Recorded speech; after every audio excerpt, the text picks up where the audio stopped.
ఆధ్యాత్మిక బంధువులకు నమస్సులు. ప్రతి ఆది మరియు బుధవారం మనం మననం చేసుకునే శ్రీమద్ భగవద్గీత సందేశం జ్ఞాన విజ్ఞాన యోగం నుంచి ఈరోజు 28వ శ్లోకం యొక్క భావాన్ని మనం తెలుసుకుందాం. జ్ఞానం అంటే సత్యాన్వేషణ. 1-2 తరాల పిల్లలు కనుక సత్యాన్వేషణ మార్గంలో తయారు చేయగలిగితే అది జ్ఞాన మార్గం అవుతుంది. దాని నిజం ఏమిటి, దీని నిజం ఏమిటి అని ప్రశ్నించే మనస్సు చాలా మానసిక శక్తిని ఉత్పన్నం చేస్తుంది. విషయం యొక్క యథార్థం తెలియకుండా దేనిని అంగీకరించవద్దు. కావాల్సింది సత్యమే. సత్యంతో రాజకీయం, సమాజం పూర్తిగా మారిపోతుంది.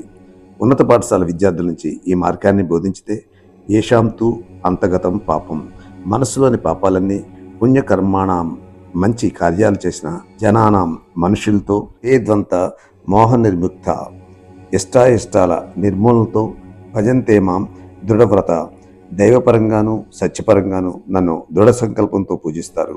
ఇదే దైవాన్ని నిజంగా పూజించే విధానం. క్రితం శ్లోకాల్లో వివిధ రూపాల్లో పూజిస్తారని తెలియజెప్పాడు. స్వామి రంగనాథానందకు బెంగళూరులో ఒక స్నేహితుడు ఉండేవారు.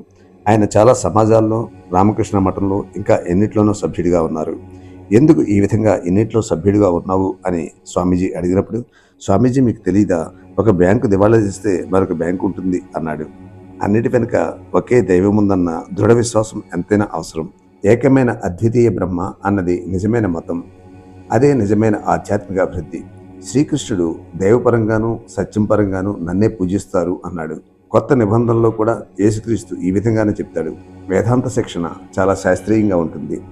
ఇష్టాయిష్టాలను మనసు నుంచి తొలగించినట్లయితే మనసు పవిత్రమే, సత్య మార్గంలో పదునుగా దూసుకుపోతుంది.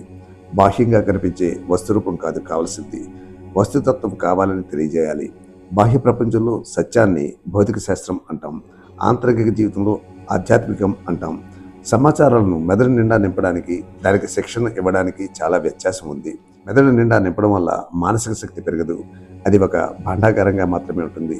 ఆలోచించడం, ప్రశ్నించడం వల్లనే మేధస్సు అభివృద్ధి చెందుతుంది. మన ఆలోచనలకు స్పష్టమైన ధోరణి ఏర్పడి దానితో విషయాన్ని స్పష్టంగా మాట్లాడడం అలవాటవుతుంది. అందుచేత జ్ఞాన మార్గాన్ని అభ్యసించాలి. చాలా సభల్లో పరిచయ వాక్యాల్లో కానీ, ధన్యవాదాలు తెలపడంలో కానీ చెప్పిందే చెబుతూ చాలా కాలాన్ని వృధాపరుస్తారు. మనసు శిక్షణ లేని కారణంగా అలా జరుగుతుంది. ఏమీ వివరంగా తెలియని వారి వల్ల మనసుపైన, సమాజం పైన ఏ విధమైన ప్రభావం ఉండదు. తర్వాత శ్లోకం యొక్క భావాన్ని వచ్చే వీడియోలో మనం తెలుసుకుందాం.